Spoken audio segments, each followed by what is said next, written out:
You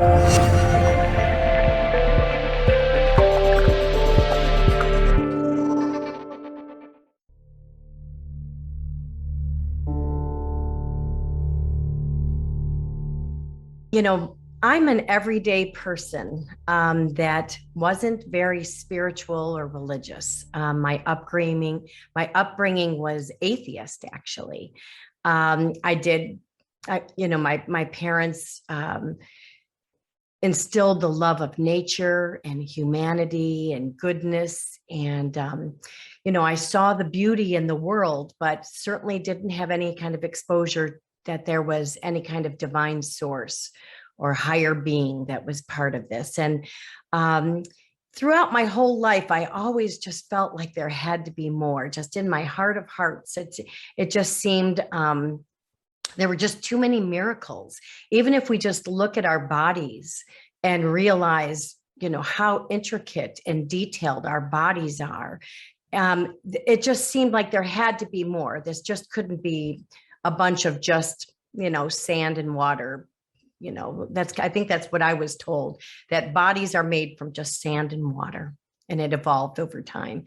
So anyway, as I was growing up, I looked into going to church services and just reading the Bible and learning, but I didn't put too much emphasis on it. When I was older and got married, I chose to become Catholic. I just knew I needed to be involved in the church somehow, and so I did. But I was going along. I was just very busy in my life. I was married for 27 years, and I was working full-time as a teacher. And I was, busy volunteering and raising my family and just kind of living the American dream. And at some point, I realized that my marriage was abusive. And, I know, how can you just all of a sudden realize that? But that happens in domestic violence, where it kind of creeps up on you and you realize this isn't very healthy and is actually very toxic. And so after 27 years, there was a defining moment, and I filed for divorce, and was very hopeful in being able to start a new life. And as part of that, I realized, I was dealing with a very malevolent abuser, and I lost my home and all my money, and I lost my safety and security, and my support system was gone. And so I ended up having a garage sale at some point, because I couldn't stay in our home. And during this garage sale, I had some miracles that happened to me. And, it's kind of like, looking back at it now, I didn't have a near-death experience. I know people that have had near-death experiences. I've heard hundreds of counts. Actually, many of them were the inspiration for my book, God Came to My Garage Sale. But I didn't have, like, where I physically died and then saw heaven and came back, but I certainly had what Stephanie was mentioning as STEs, spiritually transformative experiences or encounters. I certainly had many of those. And it all kind of happened around the same time, this garage sale with my escaping this relationship. So I was really in tune and paying attention to some miracles that happened. And I outlined many of them in my book. But when I realized that parental alienation, which is a loss of a child, I didn't physically lose a child, Caroline, like you did with your son. But I did lose a daughter to parental alienation, an adult daughter. And that loss was so devastating. You go through all the same stages of human grief, just like you would if you lost someone in the physical. And so it was just, that's when my world really turned upside down. But with all that negative, there was so much positive.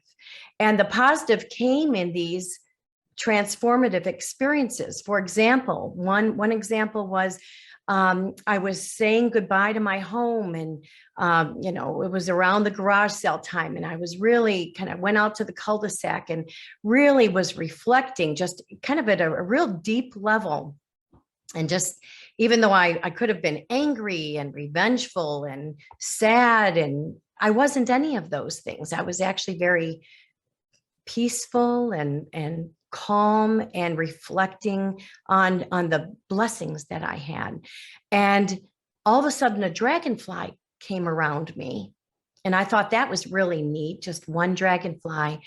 And then there was 2, and then 3, and then 10, and then 50. And then within about a 5-minute period, there were about 100 dragonflies circling me.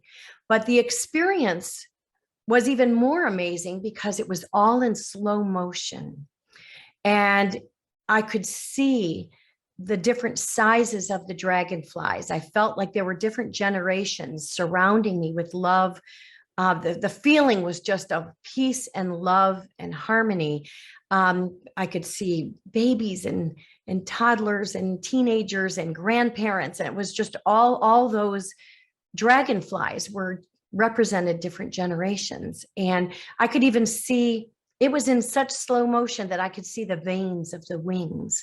And so that was just one of many experiences that I had. And luckily, halfway through that experience, I knew to pull out my cell phone and record it so I could actually share this with someone to say, I experienced this, so people wouldn't think I was just making up something. I really experienced this.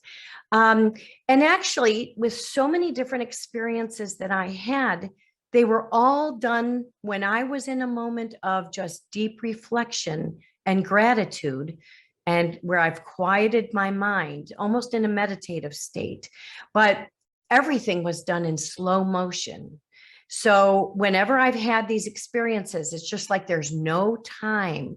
I mean, time. So another experience I had actually came through a television set where I was shown like almost a movie.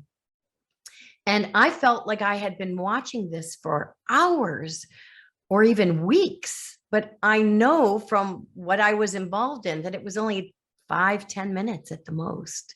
But to me, it seemed like it was, just days of experiencing what I saw on the television screen. And I've had many, and so many of these things happened at the garage sale. But then again, because I wanted to learn more about this, I attended IANDS meetings. I wanted to hear other people's accounts. I wanted to learn more about this, and really, because I was questioning what happened to me, what went on. I even had a dream visitation, which felt so real to me, like I could reach out and touch my late mother. And, I saw her at the end of my bed, and luckily through this wonderful organization of IANDS and the way that, people have the opportunity to share their experiences. And then now people are writing books and contributing essays and that kind of thing. We're all learning about these things. And I heard of many accounts that were so very similar to mine. It wasn't just finding specifically dated, pennies or feathers or red cardinals, but so there was a lot of those same things. There were times I even would say, okay, God, if this is you, please make the lights flicker right now. And to my amazement, it's not like I manifested and lights would flicker. I can't always make that happen, but when I'm really in a deep state of just wanting answers and feeling love and feeling peace and feeling gratitude, this and many other things can be manifested. So I experienced these. You want to wrap it up?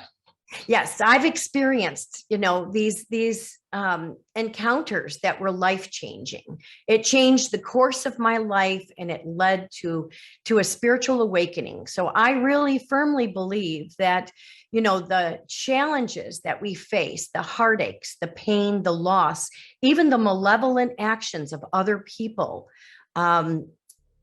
I feel like they are blessings, Carolyn, like you were saying. They're blessings to open our eyes to that there's more to this earth, that we are not just humans having a spiritual experience. We are actually spiritual beings having a human experience.